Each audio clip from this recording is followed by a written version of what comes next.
Welcome back. In this session, let us see certain aspects of what Vedas have to say, or Vedas, do they say anything about the caste? If you read the Vedas, there is no reference to a caste. It talks about professions only. So I have taken some interpretation from a learned scholar, Govindarajan, who is very well read on Shastras and Vedas. What he says is there are four means of seeking which we call as Dharma, Artha, Kama, Moksha. In Tamil, it is rightly termed by Saint Poet Thiruvalluvar as Aram, Porul, Imbam, Veedu. The Veedu here means liberation. It is equivalent of moksha. A person who takes to the profession of ensuring proper governance and dharma, the conduct of righteousness, as practiced in those times, he becomes the ruler.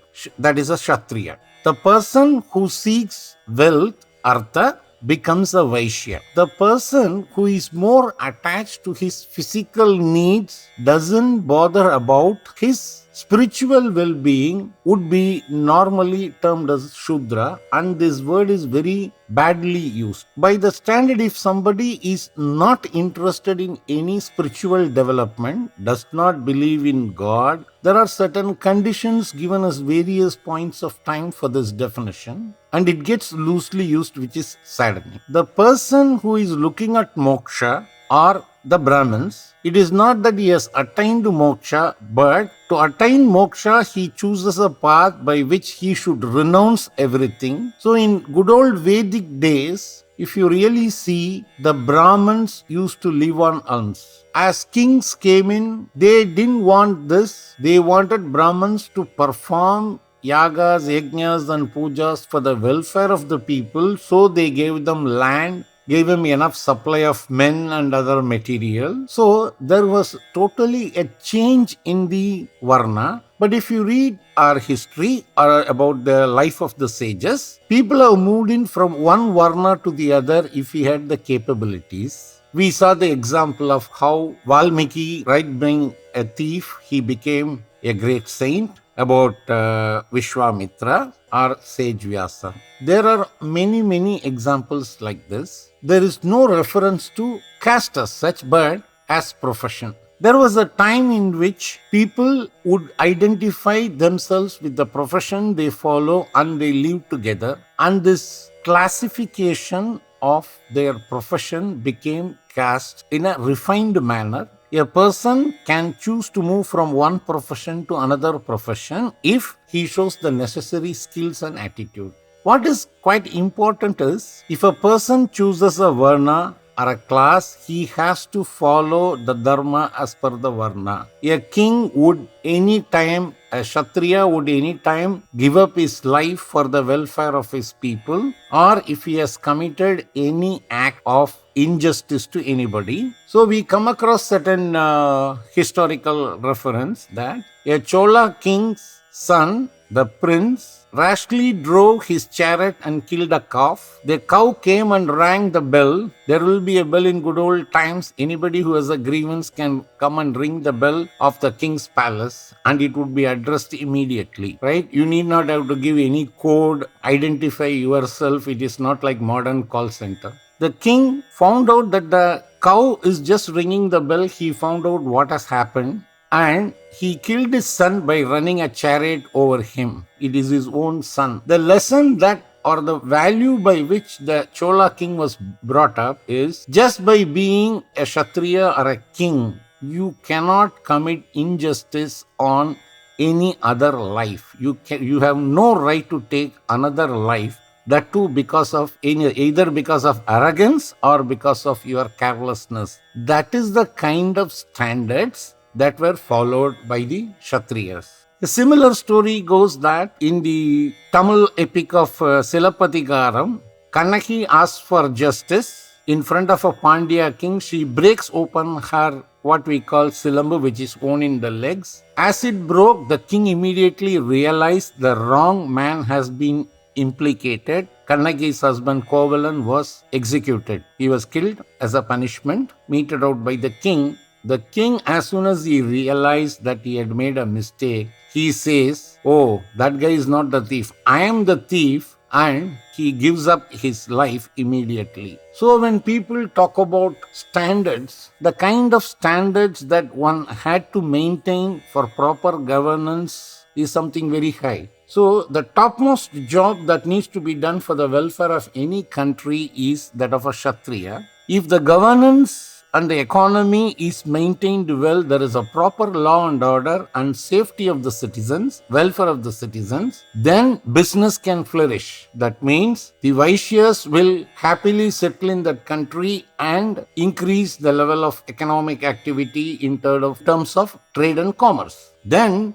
any working class would come in to live in in that country because they can expect fairness. Same way, Brahmins who are leading an ascetic life would also like to be in that country. But of all the four Varnas, the Kshatriya will never compromise. A Vaishya can compromise his wealth. A Brahman can compromise on his life, but he would seek to either leave the country and start all over again. Same case with a Vaishya. If he can lose wealth, he means that he can earn it somewhere else, but not a Kshatriya. That is why we read very highly about the Indian kings in the history, but the history has not all been so well written for the next generation to understand these kind of standards, nor these kind of standards are very clearly taught or set for the next generation. Let me explain a small story through which you will understand how the Vedas have looked at various professions. Kanchi Acharya was camping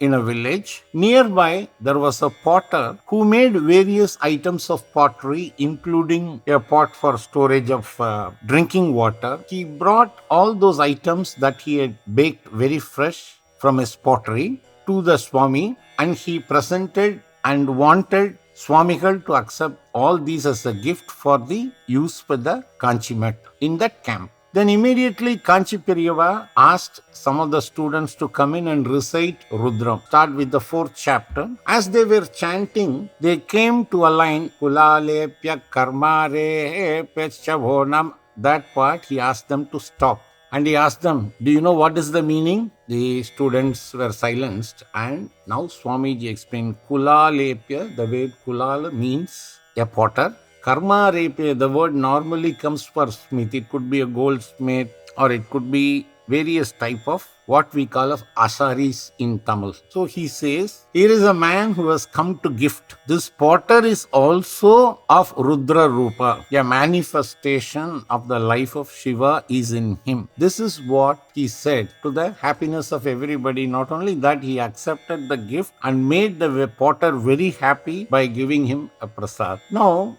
you look at something as a Vedic verse as old as 10,000-15,000 years back. It talks about various professions. If you see, Ishugrudbhyo Dhanvagrudbhya Chavanam. Those who make arrows or bows. Pyorada Kare Pecha. You make rata. Right? Kulalepya Karmarepya Punjishtebhyo. Punjishtebhyo means, fisherman. So all these are rupas of Lord Shiva. Therefore, the Vedas or the rishis recognized that every profession had its own importance in the society, and therefore they considered the dignity of labor to be one of the qualities to be brought in the people. Unfortunately, one profession starts thinking that they are better off than the others, like the great, British proverb. In a democracy, all monkeys are equal, but some monkeys are more equal than others. So they started thinking they are more equal is the point, and the dignity of labor, what was given in good old days, we have lost it. It is the right time we take the cue from the Vedas and give every type of labor and profession its due dignity and treat them with respect. Now, what does Veda say finally about us? In the initial stages, there are 4 Varnas, but as Kali Yuga comes, as time progresses, they will all move towards one Varna only. What is that one Varna? The explanation is that today nobody gives up all his wealth to seek knowledge, nor you have administrators and politicians of the level of the Kshatriyas of the past. So everybody today is interested in earning more money and only creating wealth. Therefore, currently, all the four Varnas tend to move towards being Vaishyas only. Coming to the profession, identification of a person by the profession is common as we find in England. Just look at the names in the English squad. You will find cook, butcher, steward, butler, what else? That means people have been known by their professions and they had the pride of whatever professions they have been following. Let us come back to India. India had some of the finest artisans of professions. Let us look at, there were no colleges. There will be universities somewhere in Taxila, somewhere in the northern part of India, a few here and there specialized schools. Let us understand how many of our farmers in good old days went to any college. They learnt agriculture practically by seeing the fields, the plants, looking at the climatic conditions, the rain, drainage, whatsoever it is. There are hundreds of factors that they learnt it hands-on. So is a sculpture. Today you have a medical college, somebody studies medicine, does his house surgery, and when he comes out, he is reasonably ready to practice, at least start. Look at good old days when a Vaid not only looks at treating the patient, he has to depend on a lot of people for collection of the plants, roots for making medicines. So the Vaid, the doctor, has to prepare his son right from an young age to understand about the various aspects of the human body, the nature of the plant, and also the factors like Vata, Pitta, Kapha, how they affect, how the nadi has to be felt. So many things, these are not easy, these are all to be felt. There were no books, very limited amount of books documented by the sages and the great men. So things were learnt very practically. Another one big area is textiles and weaving. India had exquisite designs and methods of weaving, and they had no factory. The loom will be handcrafted by them. There were no chemical dyes. They have to make a lot of dyes with naturally available plants. There were sculptures. They have to understand each and everything by looking at the nature of the rock that is given to him.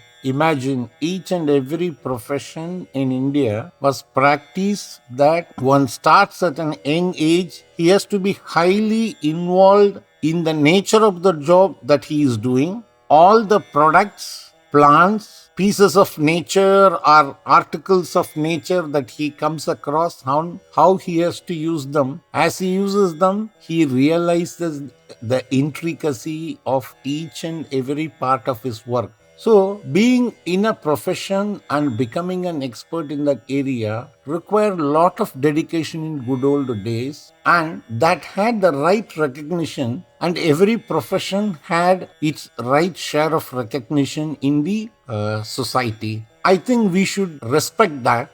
This can be gauged from an old Tamil proverb that says, if somebody has cut open 1,000 roots, then he is only a half a doctor. Ayiram verai koidavan arai vaidyan. That means even if you come to know about 1,000 plants and looked at its nature and what are its curative properties, they still call you a half a doctor. That means what is the kind of standards that has been used to nurture each and every profession in those times. Dear viewers, can you think of other professions which are difficult, which we have not talked about? We have talked about examples and ponder over them. It will be a great experience and a big learning too.